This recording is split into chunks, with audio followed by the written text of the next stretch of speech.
Pozdravljeni v podkastu Od genov do zvezd. Moje ime je Sašo Dolenc in pripovedoval vam bom zanimive zgodbe iz sveta znanosti. Zgodba se sliši skorajda neverjetno.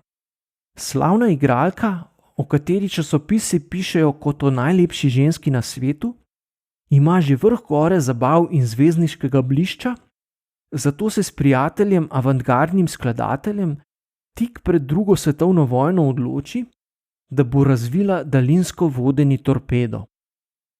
Po napornem delu jima idejo uspe izpopolniti do te mere, da zanjo pridobita patent, ki ga državni uradniki razglasijo za strateško tako pomembnega, da mora ostati tajen. Več kot pol stoletja kasneje vstopi svet v dobo razcveta brezžičnih naprav, ko postanejo mobilna tehnologija in brezžična omrežja del našega vsakdanjika. Takrat se strokovna javnost zave, da je pomembno idejo za razvoj sistemov brezžične komunikacije prispevala tudi nekoč slavna filmska zvezda. V visoki starosti ji podelijo ugledno nagrado, poleg zvezde na hollywoodski aleji slavnih pa dobi mesto tudi med najslavnejšimi izumitelji. Hedvig Eva Marija Kisler se je rodila 9. septembra 1914 na Dunaju. Hedi, kot so jo klicali, je bila edini otrok premožnih staršev. Oče je bil pomemben dunajski bankir, mama pa koncertna pianistka, ki je po rojstvu otroka zaključila glasbeno kariero. Hedi je imela lepo mladost, saj je starši veliko potovala po Evropi, smučala, obiskovala kulturne dogodke in bila deležna za tisti čas najboljše izobrazbe. Že kot najstnica je vzljubila film, obiskovala je dramsko šolo in kmalu zaigrala v nekaj predstavah. Največja prelomnica v njeni karieri je bilo leto 1932, ko jo je režiser Gustav Mahati povabil, da prevzame glavno vlogo v njegovem umetniškem filmu Ekstaza simfonija ljubezni. Film je zaradi lepe fotografije, dobrih igralcev in prepričljive glasbene spremljave požel navdušene ocene kritikov, dobro pa so ga sprejeli tudi gledalci. Težave z distribucijo filma so povzročali le skrbniki javne morale, saj je igralka v nekaj prizorih povsem gola tekala po naravi in plavala v tolmunu. Poleg golote je cenzorje zmotil tudi posnetek, v katerem so prvič v zgodovini filma prikazali obraz igralke, ko doživi orgazem. Takrat 18-letna Hedi je film posnela, ne da bi staršem povedala vse podrobnosti scenarija, zato so bili na premieri šokirani. Prva resna filmska vloga mlade Hedi namreč ni bila usklajena z javno podobo, ki naj bi jo gojila hči iz ugledne dunajske družine.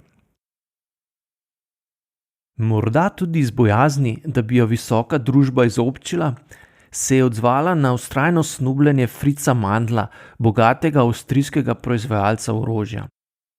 Poročila sta se že po nekaj mesecih prijateljevanja. Kot žena bogatega tovarnarja si je lahko kupovala najlepše obleke in dragulje, s Fritzem pa sta pogosto potovala po Evropi, kar se sliši kot izpolnitev vseh želja mladega dekleta. A Hedi je že kmalu spoznala, da je njena lepota pomembna tudi za poslovanje moževega podjetja. Skoraj vsak dan so na večerjah gostili poslovne prijatelje, pri čemer se je od Hedi pričakovalo, da bo igrala vlogo prijazne gostiteljice. Med gosti zabav, ki jih je Fritz organiziral v svojih graščinah, so bili ugledni državniki, vojaki in najrazličnejše slavne osebnosti. Nekoč so gostili tudi Sigmunda Freuda, ob drugi priložnosti pa celo Benita Mussolinija. Ta je želel pri večeri sedeti tik ob Hedi. Kasneje se je izkazalo, da je poznal njen film Ekstaza, ki ga Fritz do tedaj še ni videl. Ko si ga je končno ogledal, je bil nad prizori svoje gole žene tako šokiran, da je nameraval pokupiti in uničiti prav vse kopije filma, za kar je naslednja leta zapravil veliko denarja. Prav Mussolini pa mu svoje kopije ni hotel prodati za noben denar. Čeprav je Hedi v Mandlovih graščinah živela kot princesa, se je vseeno počutila vse bolj ujeto. Mož je postajal vedno bolj ljubosumen, saj je bila magnet za moške poglede, kjerkoli se je pojavila. Ker se je bal, da mu bo ušla, je vzpostavil mrežo vohunov, ki so mu natančno poročali, kaj vse počne čez dan. Hedi mu v resnici ni bila zvesta. S Fritzevim dobrim prijateljem je poskušala celo pobegniti v Budimpešto, a jo je mož s pomočjo vohunov izsledil in pripeljal nazaj. Kmalu zatem, ko je umrl oče, se je dokončno odločila, da odide z Dunaja. Resno se je lotila načrtovanja pobega, zato je nekaj denarja in draguljev poslala znancem v tujino, sama pa se je, ko Fritza ni bilo doma, preoblekla v služkinjo in mimo stražarjev pobegnila na železniško postajo, od koder se je s transevropskim ekspresnim vlakom odpeljala v Pariz. Tam jo je v hotelu že čakal telegram zveste služkinje, da Fritz prihaja za njo, zato se je takoj odpravila naprej v London. Fritz ji čez rokavski preliv ni več sledil, saj se je takrat že sprijaznil, da je na silo ne more več zadrževati pri sebi. V Londonu se je Hedi srečala s hollywoodskim producentom in soustanoviteljem studia Metro-Goldwyn-Mayer Louisem Mayerjem, ki je po Evropi iskal nove talente. Prvič sta se sestala že nekaj let prej, a ji vplivni producent takrat ni ponudil možnosti kariere v Hollywoodu. Prepričan je bil namreč, da kljub talentu in lepoti v Ameriki zanjo ni prihodnosti, saj naj publika ne bi oproščala takšnih zdrsov, kot je golo tekanje po platnu. Nekaj let kasneje so se okoliščine že toliko spremenile, da ji je bil pripravljen ponuditi zaposlitev, če sama pride v Kalifornijo. Hedi je ponudbo sprva zavrnila, ker je bila začetna plača zanjo premajhna, a se je kasneje po prigovarjanju agenta, ki jo je zastopal, premislila. Žal pa je Mayer že odpotoval naprej v Francijo, kjer naj bi se vkrcal na ladjo. Ker so bile karte za čezoceanko že razprodane, je agent Hedi omogočil, da je potovala kot skrbnica mladega violinista, ki se je vračal domov po evropski turneji. Na ladji je igralka s svojim nastopom producenta prepričala, da je iz pravega testa za filmsko zvezdo. Ko je spoznal, kakšen vpliv ima na moške, ko se pojavi v prostoru, je kar za 4-krat povišal prvotno ponudbo plače. Še pred pristankom v New Yorku so ji morali najti tudi novo umetniško ime.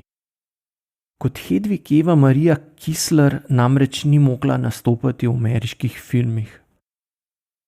Ob pogledu nanjo se je Mayer spomnil na lepo filmsko igralko Barbaro Lamar. Hedi Kisler je tako postala Hedi Lamar. Po uspešnem začetku hollywoodske kariere je Mayer nekoč omenil, da ima v primerjavi z drugimi filmskimi zvezdami majhne prsi. Hedi je producentova opazka seveda prizadela, zato se je poskušala povezati z nekim skladateljem, ki naj bi poznal načine, kako si lahko ženska poveča prsi. S skupnimi znanci se je dogovorila, da organizirajo večerjo. Med pogovorom sta skladatelj in igralka ugotovila, da oba zelo zanimajo tehnične inovacije. Hedi je že v Avstriji veliko večerov presedela za mizo z vojaki in inženirji, ki so razpravljali o najrazličnejših vidikih razvoja novega orožja. Razmeroma dobro je vedela tudi, kaj so ključne težave pri razvoju novih sistemov oborožitve. Prav takrat so časopisi veliko poročali o grozotah, ki jih na morju povzročajo nemške podmornice. Te so potapljale tudi ladje polne otrok, ki so pred vojno bežali iz Evrope. Igralki se je zdelo, da bi lahko iznašla način, kako preko brezžične radijske zveze usmerjati torpedo. Takrat je namreč zelo veliko takšnih izstrelkov zgrešilo cilj, saj na njihovo pot, ko so bili enkrat spuščeni, ni bilo več mogoče vplivati. Pri sistemih brezžičnega nadzora na daljavo je bila težava, da je že manjša motnja lahko preprečila komunikacijo. Če je sovražnik s svojim oddajnikom motil sprejem na frekvenci, na kateri je podatke sprejemal torpedo, ga ni bilo več mogoče krmariti. Igralka je dobila idejo, da bi oddajnik in sprejemnik usklajeno menjavala radijske kanale, po katerih bi komunicirala, kar je kasneje postalo znano kot tehnologija razpršenega spektra. Če bi lahko dovolj hitro usklajeno menjala kanale, komunikacije ne bi bilo mogoče ne motiti in ne zaznati. Konec septembra 1941 je v New York Timesu izšel kratek članek, v katerem je novinar poročal, da se je Hedy Lamarr izkazala kot inovatorka. Zapisal je, da je njeno odkritje menda tako pomembno za nacionalno varnost, da državni uradniki ne dovolijo njegove objave. Igralka je imela uspešno kariero in se še 5-krat poročila. V enem zadnjih intervjujev je povedala, da je bila najsrečnejša v obdobjih med zakonskimi zvezami. Umrla je 19. januarja 2000 v svoji vili na Floridi. Kot si je zaželela, je sin njene posmrtne ostanke odnesel v Avstrijo in pepel raztresel po hribu nad Dunajem, kjer je preživela mladost. To je bil podcast Od genov do zvezd. Moje ime je Sašo Dolenc in z novo zgodbo se vam oglasim že kmalu.